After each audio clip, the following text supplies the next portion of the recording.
Hey you guys, it's Marky. Welcome back to my channel. I am doing my questions and answers video somewhere not in front of my altar. Today I'm actually at my parents' house, and which kind of ties into one of my questions. Say thank you guys for the amazing questions you asked me. I am so excited. I love the fact that they weren't all to do with witchcraft too, so you guys can get to know me a little better, and here we go.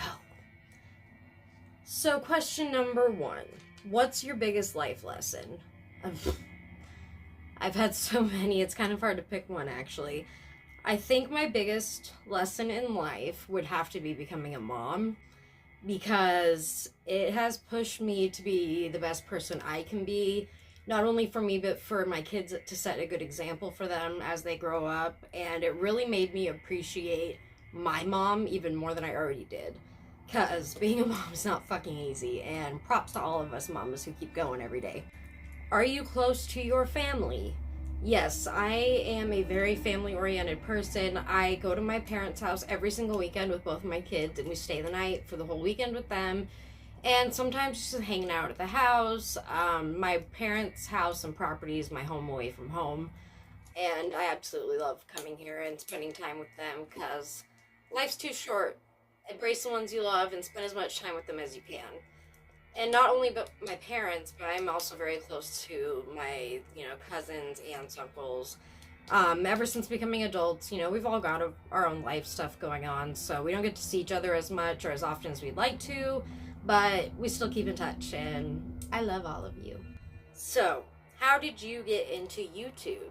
I have literally loved the idea of and have wanted to be on YouTube since I was like 11 or 12 years old. It all started with me and my cousin. We would make these videos, like episode skits called Granny's Rockin' and a Knockin', at my grandma's house before she passed away.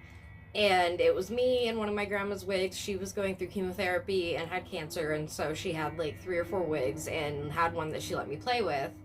And I'd put that on, put on a little cardigan, and basically pretend I was this like miserable old lady living in my house. And we showed them to the whole family, and everyone got a huge laugh out of it. It was really fun. Then when I got older, me and my best friend would go on like webcam, not like inappropriate webcam sites, but we'd go on webcam sites and like dress up all freaking ridiculous and talk to people and be funny. And we really loved watching YouTubers like Shane Dawson, Brittany Louise Taylor. Those are our top 2 favorites that we watched like religiously, and I still do to this day. So next question. Do you have local witch friends? Oh, shit. Sorry. Oh, the cat almost knocked over my camera. Okay.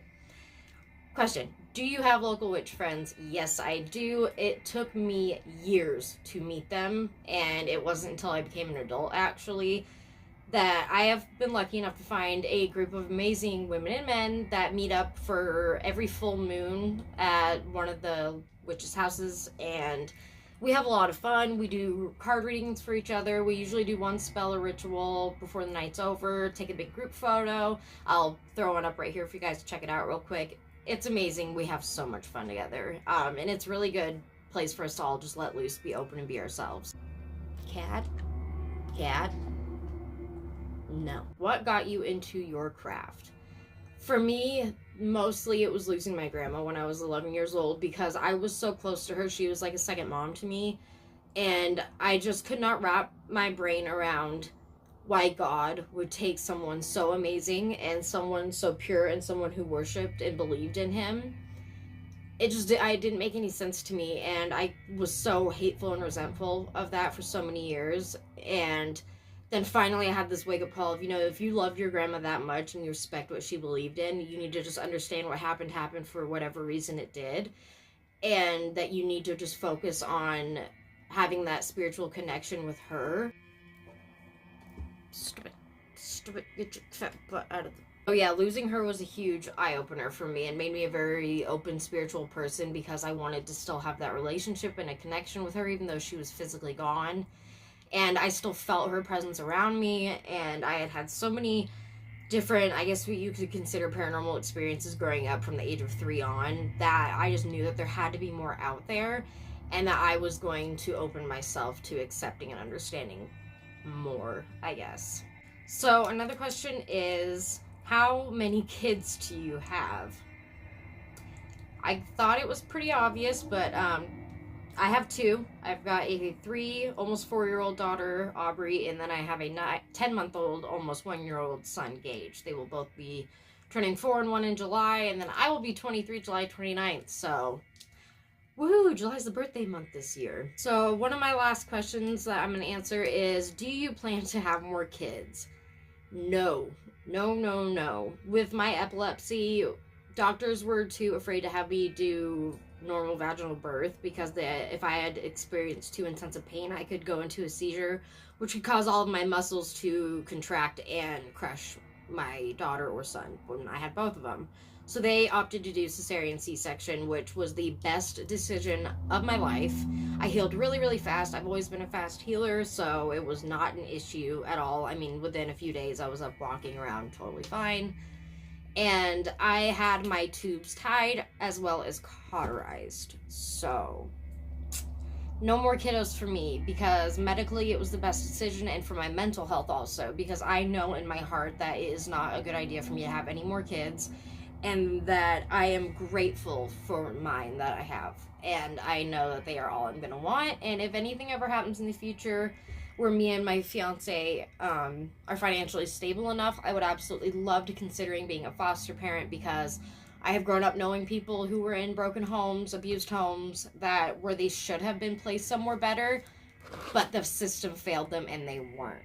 And I want to be able to provide a safe and comfortable home for whether it be an infant, a toddler, a kid, or a teen child, and be able to give them structure that they need in life instead of being thrown in a home that's just looking for a paycheck. Last but not least, and this is one I save for the last because it's like one of my absolute favorite questions, what is your favorite pagan holiday, since I noticed you follow them? Mine would be Samhain, or otherwise known as Halloween.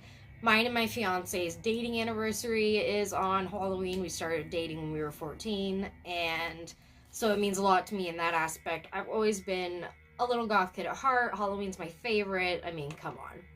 Who doesn't love Halloween, especially if you're a witch? Also, it is a huge holiday to me because it is the one time a year where the veil is really dropped and you have that really big open communication opportunity with loved ones and spirits that have passed on. So I am looking really forward to this year because I'm going to make sure that after trick-or-treating and all fun with my kids that I get a sitter, have the whole night to myself, and I'm hoping to do a very big ritual. So my next video is going to be... I don't know what my next video is going to be. So why don't you guys drop an idea down in the comments. Let me know what you think. I'm thinking maybe a haunted paranormal ghost story. Maybe I can bring a friend or family member in, have them tell me a story that they've had experienced. If you want to give me some ideas, drop it down below in the comments. Go to my Instagram, DM me. Let me know what you think. Thanks for watching, guys. I always appreciate you guys coming to my channel and showing the love. Please like the video and subscribe down below if you enjoy watching my content. And like I said, shoot your ideas at me. I am always open-minded.